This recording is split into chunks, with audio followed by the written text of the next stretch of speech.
Bismillahirrahmanirrahim, अस्सलाम वालेकुम, welcome back to our channel Inspirant. My name is Bashir Sharif और आज की इस वीडियो के अंदर हम चैप्टर नंबर 11 की एक्सरसाइज 11.3 को डील करने जा रहे हैं। तो अगर प्रीवियस लेक्चर की बात की उसके अंदर मैं एक्सरसाइज 11.2 को हम कंप्लीटली कवर कर चुके हैं। तो आज की वीडियो के अंदर हम एक्सरसाइज 11.3 को कंप्लीटली स्टार्ट करने जा रहे हैं, स्टार्ट से लेके एंड तक। तो स्टार्ट करते हैं। सबसे पहले एक्सरसाइज 11.3 को स्टार्ट करने से पहले हम उसके फॉर्मूले देखेंगे कि चैप्टर की एक्सरसाइज के अंदर कौन कौन सा फॉर्मूला यूज कर रहे हैं। तो उससे पहले आपसे छोटी सी रिक्वेस्ट है कि अगर आपने चैनल को सब्सक्राइब कर दें और साथ बेल आइकन को प्रेस कर दें ताकि लेटेस्ट वीडियो आप तक पहुंच सके। उसके अलावा हम होम ट्यूशन के साथ साथ ऑनलाइन ट्यूशन भी प्रोवाइड करते हैं। जो बच्चे क्लासेस लेने जाते हैं वो डिस्क्रिप्शन के अंदर व्हाट्सएप मौजूद है, तो उसके थ्रू हमसे कॉन्टैक्ट कर सकते हैं। तो आ जाते हैं स्क्रीन की तरफ। तो बेसिकली अगर हम स्क्रीन की तरफ मूव करें तो हमारे पास लिखा हुआ है mathematics class 11 chapter number 10 trigonometry KPK board, और हम चैप्टर नंबर 11 को डिस्कस करें जिसका नाम है एप्लीकेशन ऑफ ट्रिग्नोमेट्री। अगर हम बात करें तो एक्सरसाइज 11.2 तक हम कंप्लीटली कवर कर चुके थे। तो आज की वीडियो में हम एक्सरसाइज 11.3 को स्टार्ट करने जा रहे हैं। तो अगर हम एक्सरसाइज 11.1 की बात करें तो कवर कर चुके हैं। एक्सरसाइज 11.2 की बात करें तो एक्सरसाइज 11.3 के अंदर हम पढ़ेंगे क्या और क्या क्या चीजें डिस्कस करेंगे। तो अगर हम बात करें एक्सरसाइज 11.3 की, तो अंदर हम करेंगे derive formula to find area of triangular. अब एरिया ऑफ ट्रायंगुलर का फार्मूला देखेंगे कि होता क्या है। अब वो फार्मूला किस किस के लिए हम ड्राइव करेंगे? टू साइड एंड देयर इंड्यूस एंगल। जब हमारे पास मतलब कि कोई भी क्वेश्चन हो तो उसके अंदर तीन वैल्यू गिवन होती है। तो जब दो साइड होंगी और एक एंगल होगा उसके लिए हम फाइंड कर लेंगे। तो बेसिकली जब दो साइड होती है और एक एंगल, उसको हम बोलते हैं साइड एंगल साइड। मीन हमारे पास दो साइड्स आ गई, एक एंगल हो गए, उसके हम फार्मूला ड्राइव करेंगे। कौन सा फार्मूला यूज होगा? फिर one side and two angle. Mean जब हमारे पास एक साइड होगी दो एंगल होगा उसको देखेंगे। फिर थ्री साइड, तीनों की तीनों जब साइड होंगी उसको देखेंगे, उसको हम हीरो फार्मूला भी बोलते हैं। ठीक है, अब इन तीनों के लिए डिफरेंट तीन फार्मूला यूज होंगे, तो उनको पहले हम ड्राइव करेंगे फिर इनको फर्दर करेंगे। उसके बाद हम आ जाते हैं एक्सरसाइज की तरफ और ड्राइव कर लेते हैं side two side and their इंड्यूस एंगल के लिए, फिर one side and two angle के लिए, और three side and hero formula के लिए कर लेंगे। ठीक है, तो इसके लिए मैं फर्दर मूव करता हूं नेक्स्ट पेज की तरफ।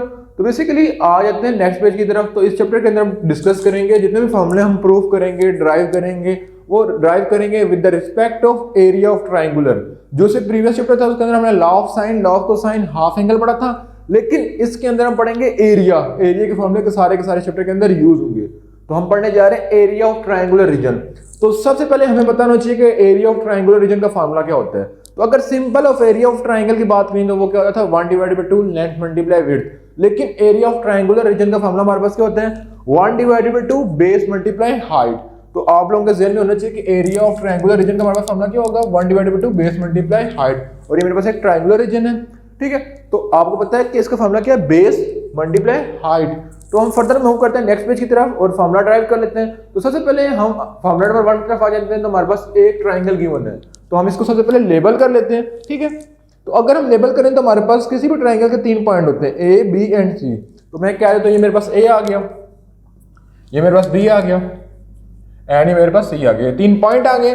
अब ए के ऑपोजिट जो साइड होगी उसको मैं ए का नाम दे दूंगा, स्मॉल ए। ठीक है, और जो सी की ऑपोजिट साइड है मैं सी का नाम दे दूंगा, जो बी के ऑपोजिट साइड है उसको मैं बी का नाम दे दूंगा, और ये हमारे पास क्या है? हाइट, जिसको मैं बोल देता हूँ ये एच है। ठीक है, तो यहां तक आपको क्लियर होगा। अब हमने जो पीछे एरिया ऑफ ट्रायंगुलर रीजन का फार्मूला पढ़ा था, ठीक है, उसको डिस्कस कर लेते हैं। वो क्या था हमारे पास? Area of triangular region is equal to 1/2 base multiply height. ठीक है, तो अगर मैं बात करूं तो मेरे पास बेस कितनी है? a/b। तो मैं यहां पे लिखूंगा कि एरिया ऑफ ट्रायंगुलर रीजन की बेस हमारे पास कितनी है? 1/2 मल्टीप्लाई बेस कितनी थी? a into B. ठीक है, और हाइट कितनी है? h। ठीक है, तो अगर मैं फर्दर देखूं तो मेरे पास बन रहा है यही चीज 1/2 a और b की साइड इक्वल थे c के, मल्टीप्लाई c मल्टीप्लाई h। अब हमें यहाँ पे c साइड तो आ गई है लेकिन हमें h नहीं पता। तो बेसिकली जो फार्मूला मैं प्रूफ कर रहा हूँ, मैं प्रूफ कर रहा हूँ साइड एंगल साइड के लिए। ठीक है, तो ये चीज अपने ध्यान में रखनी है। फिर फर्दर करेंगे साइड एंगल के लिए और लास्ट में साइड के लिए। ठीक है, तो यहां तक आपको समझ आ गई है। तो अगर देखा जाए तो मेरे पास एच फाइंड करना है। तो मेरे पास एक ट्राइंगल बन रही है। ठीक है, इसको मैं डी का नाम दे देता हूं। मेरे पास एक ही ट्राइंगल बन रही है और एक ही बन रही है। तो अगर इस ट्राइंगल की बात कीजिए ए डी सी, ठीक है, तो in triangle A D C से मैंने एच की वैल्यू फाइंड करनी है। तो एच कौन से फार्मूला यूज होते हैं? साइन वाले। तो मैं क्या कह दूंगा कि साइन, यहां पे एंगल क्या हो जाएगा? अल्फा, इसके लिए रिस्पेक्ट से क्या हो जाएगा? बीटा, एंड सी की रिस्पेक्ट से क्या हो जाएगा? गामा। तो अगर बात कीजिए तो अब मैं एंगल फाइंड कर रहा हूं इनकी रिस्पेक्ट से। तो साइन का फार्मूला यूज कर रहा हूं, तो sine alpha is equal to some people have perpendicular क्या हमारे पास? एच, और हैव हाइपोटेन्यूज बी। ठीक है, तो एच की वैल्यू आ जाएगी। तो अगर एच की वैल्यू में यहाँ से कैलकुलेट करूँ तो H is equal to B sine alpha, ये आ जाएगा। ठीक है, तो अब मैं इसको इक्वेशन नंबर 1 का नाम देता हूँ। तो एच की वैल्यू को इक्वेशन नंबर 1 में पुट करूंगा तो मेरे पास क्या हो जाएगा, triangle is equal to 1 divided by 2 C, और एच की वैल्यू क्या आ गई, बी साइन अल्फा। ठीक है, तो ये हमारे पास फर्स्ट फॉर्मूला ड्राइव हो गया जब दो साइड गिवन होगी और एक एंगल। अब इसके अंदर बी और सी दो साइड्स हैं और अल्फा एक एंगल है, तो हमने प्रूफ कर लिया साइड एंगल साइड के लिए। अब इसके फर्दर दो फॉर्मूले और हैं, एक मैं और ड्राइव कर लेता हूँ और तीसरा मैं आपको लिखने का तरीका बता दूंगा। ठीक है, पहले मैं लिख लूँ फिर आपको याद करने का तरीका बता दूंगा, प्रूफ के बगैर भी याद कर सकते हैं। ठीक है, तो अगर मैं दूसरे फॉर्मूले को डील कर लूँ तो बेसिकली देखा जाए तो हमारे पास ये कर लिया। अगर मैं यहाँ पे इस ट्राइंगल को सॉल्व करूँ, ठीक है, in triangle C D B, अगर सी डी बी को सॉल्व करूं तो सी डी बी की रिस्पेक्ट में अगर वैल्यू निकालूं, ठीक है, सी डी बी की रिस्पेक्ट से वैल्यू निकालूं मैं, तो क्या हो जाएगा कि साइन, यहां पे एंगल क्या है, बीटा इज इक्वल टू प्रीपेंडिकुलर हमारे पास क्या था एच, और हाइपोटेन्यूज क्या था यहाँ पे ए। ठीक है, तो यहां से एच की वैल्यू क्या आएगी, ए साइन बीटा। तो इसको मैं वापस इक्वेशन नंबर 1 में पुट कर लूंगा तो मेरे पास क्या आ जाएगा, triangle is equal to 1 divide by 2 C, और एच की वैल्यू क्या थी, ए साइन बीटा। ठीक है, तो बेसिकली ये फार्मूला भी लिख लिया, ये फार्मूला भी लिख लिया। अब तीसरा फार्मूला क्या होता है, तो तीसरा फार्मूला नीचे तीनों इकट्ठे फार्मूला लिख लेता हूं ताकि आपको समझ आ सके। तो अगर मैं पहले फार्मूले की बात करूं तो पहला फार्मूला लिख रहा है मैंने, triangle is equal to 1 divide by 2, जब ए और बी गिवन होगा तो उसकी इंड्यूस साइड यानी उससे ऑपोजिट साइड गिवन होगी, ऑपोजिट साइड हमारे पास क्या बनती है, गेमा। ठीक है, उसके बाद जब हमारे पास बी एंड सी गिवन होगा तो उसकी ऑपोजिट साइड क्या बनती है, अल्फा। जब ए और सी गिवन होगा तो उसकी ऑपोजिट क्या साइड बनती है, बीटा। ठीक है, तो इस तरह इस फॉर्मूले को याद करने का तरीका, यानी दो साइड गिवन होगी और उसकी ऑपोजिट एंगल गिवन होगा। ठीक है, जैसे ए का ऑपोजिट एंगल क्या बनता है, अल्फा, लेकिन जब ए बी होगा तो उसका ऑपोजिट एंगल क्या बन जाएगा, गेमा। तो हाई होप्स की चीज आपको समझ आ गई होगी। ठीक है, अब इसी फॉर्मूले को यूज करते हुए हम नेक्स्ट चीज तरफ आ जाते हैं। तो पहले हमने डिस्कस किया साइड एंगल साइड, अब फर्दर हम मूव करेंगे तो हम डिस्कस करेंगे साइड एंगल एंगल। जो नेक्स्ट चीज है उसको हम डिस्कस करने जा रहे हैं साइड एंगल एंगल, यानी जब हमारे पास एक साइड दो एंगल होंगे, इसमें जब दो साइड एक एंगल होंगे तो ये फार्मूला यूज करेंगे। लेकिन जब क्वेश्चन में मेंशन ही एक साइड हो और दो एंगल हो फिर क्या करेंगे, फिर इसी फार्मूले को फर्दर यूज कर लेते हैं। ठीक है, तो इनमें से कोई भी एक फार्मूला मैं ले लेता हूं जिसको मैं प्रूफ करने जा रहा हूं। तो मैं लेट्स सपोज ये वाला ले लेता हूं। ठीक है, triangle is equal to 1 divide by 2 B C sine of alpha. अब इसको फर्दर मैंने करना है तो उससे पहले मैं लॉ ऑफ साइन को यूज कर लूंगा। ठीक है, लॉ ऑफ साइन। ठीक है, क्योंकि मैंने एक साइड दो एंगल के लिए फाइंड करना, तो लॉ ऑफ साइन हमारे पास क्या था, A divided by sine alpha is equal to B divided by sine beta and C divided by sine of gamma. ठीक है, अब ये लॉ ऑफ साइन लगा दिया। अब इनमें से कोई भी दो वैल्यू को ऐड कर लेता हूं जो इसमें यूज हो रही है। अब मेरे पास जो साइड्स में यूज है बी और सी, तो बी और सी में से किसी दो वैल्यू को ऐड कर लेता हूं। ठीक है, तो लेट्स सपोज मैं ऐड कर लेता हूं इसमें से ए और बी वाले कर लेता हूं या बी और सी वाले कर लेता हूं। चलो मैं इन दो को कर लेता हूं, तो मेरे पास आ जाएगा B divided by sine of beta, ठीक है, is equal to C divided by sine of gamma. ये आ गया। तो अब मैं कह रहा था कि जो दो साइड हमारे पास इनमें से किसी एक की वैल्यू निकाल लेते हैं। तो अगर मैं बी की वैल्यू निकालूं, ठीक है, तो जब मैं बी की वैल्यू को लेट करूंगा तो क्या हो जाएगा, सी साइन ऑफ गेमा साइन ऑफ बीटा। ठीक है, अब ये वैल्यू निकाल ली बी की। अब बी की वैल्यू को मैं सब्स्टिट्यूट कर दूंगा इक्वेशन नंबर 1 में। ठीक है, तो मैं लिखूंगा पुटिंग बी इन इक्वेशन आई।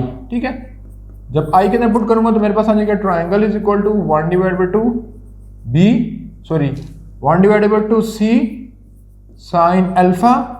तो बेसिकली इस बी की वैल्यू हमारे पास क्या आ रही है, C divided by sine of gamma and sine of beta. ठीक है, तो हम करेंगे तो हमारे पास क्या आ रहा है, 1 डिवाइडेड बाई 2 सी इंटू सी का स्क्वायर, ठीक है, sine alpha sign beta divided by sine of gamma. ठीक है, तो ये हमारे पास बेसिकली साइड एंगल एंगल भी कर लिया। जब एक साइड थी दो एंगल थी तो हम इसको सॉल्व कर लेंगे। अब जो तीसरा एंगल है उसको सॉल्व कैसे करेंगे, तो तीसरा एंगल है उसको हम जो है वो सप्लीमेंट्री यूनिट की कंडीशन से सॉल्व करेंगे, यानी अल्फा प्लस बीटा प्लस गेमा इज इक्वल टू 180 डिग्री। इस फॉर्मूले को यूज करते हम फाइंड कर लेंगे। अगर बात करूं कि जैसे इस क्वेश्चन के 3 फार्मूले थे तो इसके भी 3 फार्मूले बनोगे। अब नेक्स्ट 3 फार्मूले क्या होंगे और हमें क्या पता चलेगा कौन सा फार्मूला बन रहा है और याद करने का तरीका क्या है। तो जैसे इसमें याद करने का तरीका था कि इनका जो दो साइड के ऑपोजिट एंगल बनता है, रेडियस एंगल बनता था, वो साथ आ रहा था। अब इसमें क्या है कि जो साइड हमारे पास गिवन है उसकी रिस्पेक्ट से एंगल डिवाइड में जाएगा, बाकी 2 एंगल ऊपर आ जाएंगे। ठीक है, यानी अगर मैं बात करूं 1 डिवाइडेड बाई 2 a का स्क्वायर, अब a की रिस्पेक्ट से एंगल क्या बन रहा है अल्फा, वो डिवाइड में आ जाएगा। ठीक है, बाकी जो 2 एंगल है वो ऊपर आ जाएंगे, साइन बीटा एंड साइन गेमा। अगर इसमें बात करूं b की रिस्पेक्ट से, तो b की रिस्पेक्ट से जो एंगल होगा क्या बनता है बीटा, डिवाइड के अंदर आ जाएगा, बाकी जो 2 एंगल है वो ऊपर आ जाएंगे। ठीक है, तो योसो की ये भी चीज आपको समझ आ गई होगी।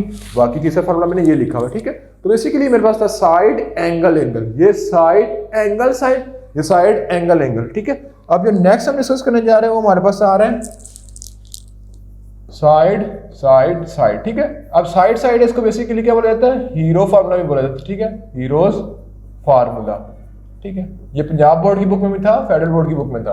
अब पंजाब बोर्ड बुक में ये क्वेश्चन डिटेल में, काफी डिटेल में, बहुत ज्यादा क्वेश्चन है, लेकिन आपकी बुक में क्वेश्चन कम है लेकिन मुश्किल है। पंजाब बोर्ड के क्वेश्चन बुक में क्वेश्चन ज्यादा थे लेकिन तरतीब वाइज मुश्किल आ रहे थे, तो वो आसान थी। ठीक है, as compare to KPK board की बुक। ठीक है, लेकिन केपीके बोर्ड की बुक बहुत शॉर्ट है पंजाब बोर्ड के मुकाबले में। अगर केपीके बोर्ड की अगर हम बात करें टोटल 12 चैप्टर हैं, तो अगर पंजाब बोर्ड से कंपेयर किया तो उसके टोटल 8 चैप्टर बनते हैं। ठीक है, यानी वो बहुत लंबी बुक थी, लेकिन ये छोटी है लेकिन मुश्किल है। वो मतलब बड़ी थी लेकिन मुश्किल थी, लेकिन वो एक सीक्वेंस बना चलता है तो वो कवर हो जाती थी। ठीक है, अगर मैं आ जाऊं बेसिकली साइड साइड साइड, तो साइड साइड साइड को यूज कर फाइंड करने के लिए हम क्या कर लेंगे,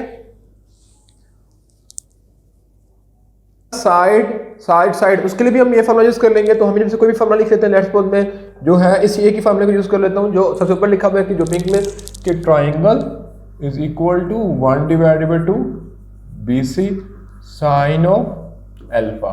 ठीक है, अब इस फॉर्मूले को यूज कर रहा हूं।